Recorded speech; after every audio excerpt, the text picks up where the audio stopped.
I was talking with a friend recently who told me that her teenage son announced to the family a couple of weeks ago that he's an atheist now. That was a bummer, because he used to be an altar server. I remember it well. And I asked my friend, what do you think it is that's hard for him? And she said, he says he feels like all of these rules are made up, and we pin the blame on some imaginary force. And it's just a way to control people. She said, that's what he told me. And I said, when did he start going down this road? And she said, when he got a girlfriend.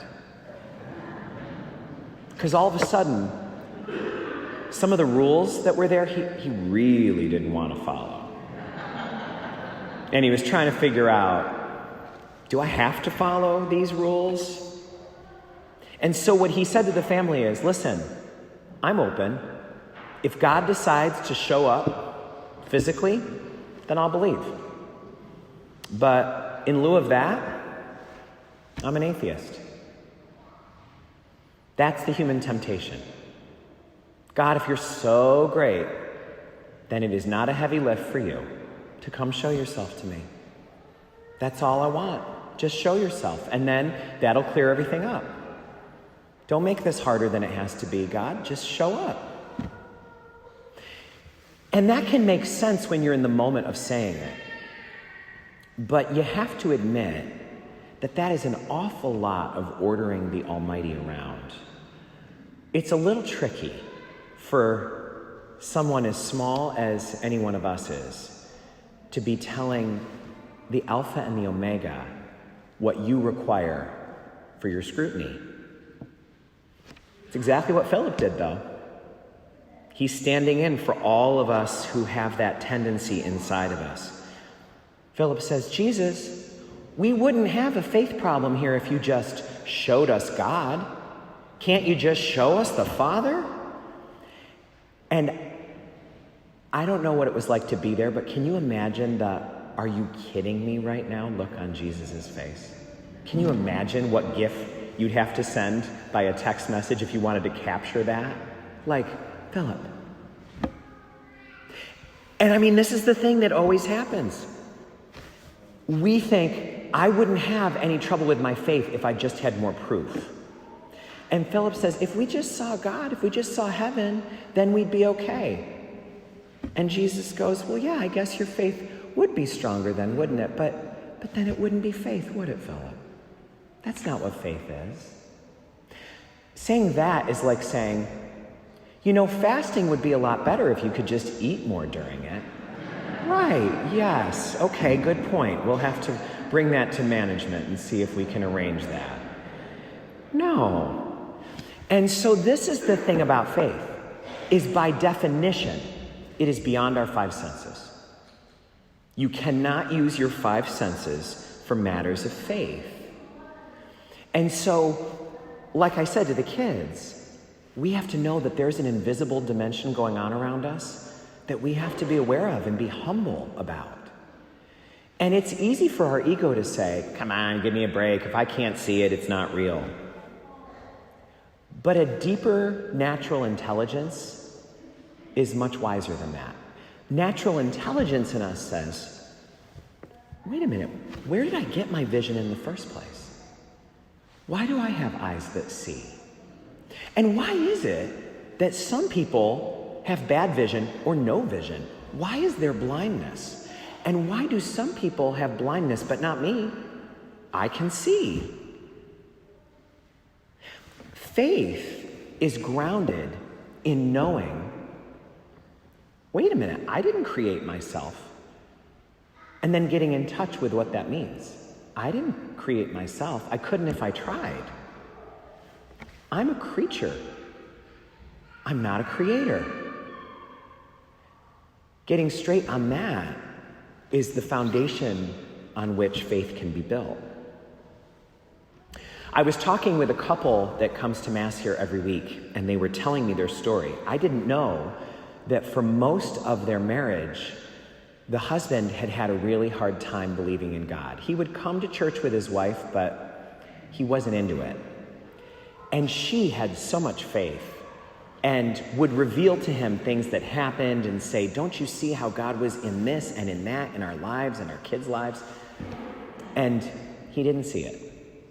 And one day she said to him, what is it going to take? Does God have to hit you upside the head?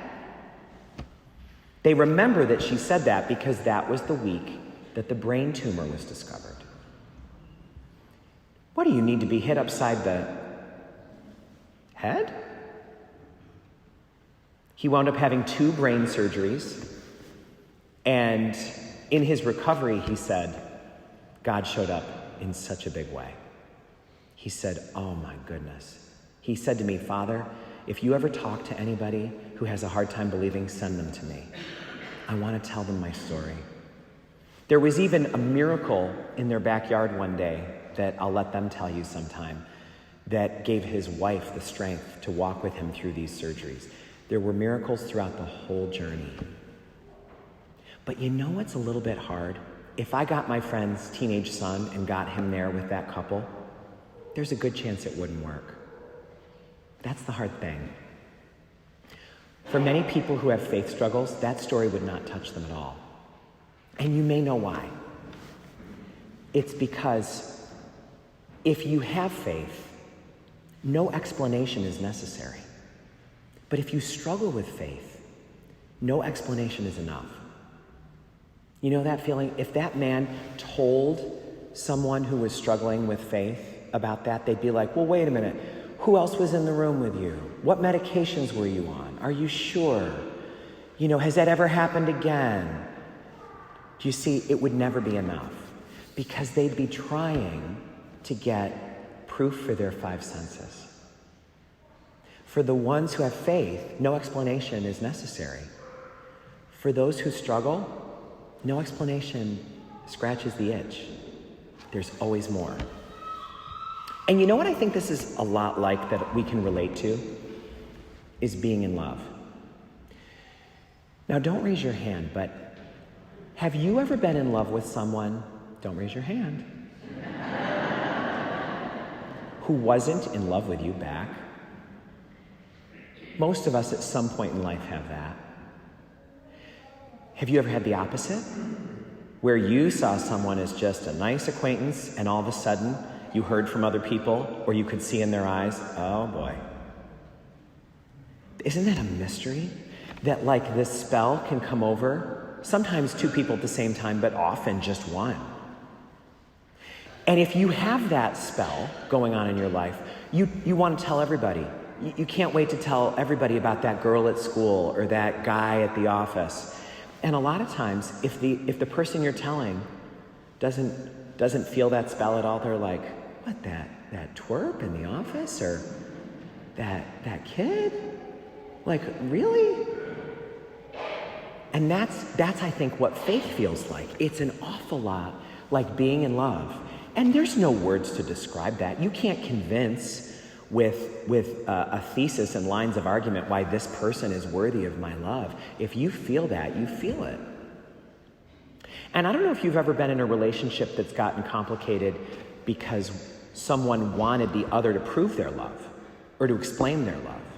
Sometimes that'll happen in a moment of insecurity in a relationship, and somebody will say, well, why do you love me? Or prove that you love me. And it's never good. It always follows things up a little bit. At the very least, it makes things awkward. And we've been warned about this. Don't you ever ask them why. If they told you, you would cry. So just look at them and sigh and know they love you. Words will mess that up. Don't ask for explanations. No explanation would suffice anyway.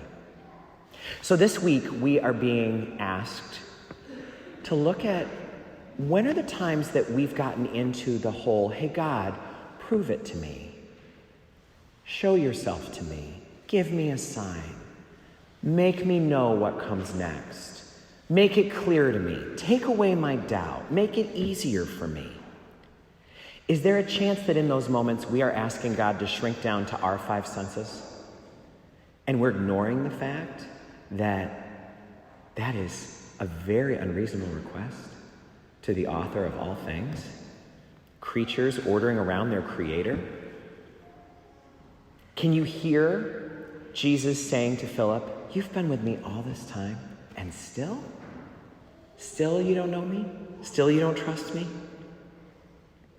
The thing that kids are learning in Faith Finders right now is that God is big, so big, greater than the universe. So if we're asking someone that big to shrink down to our little five senses, will we ever have faith?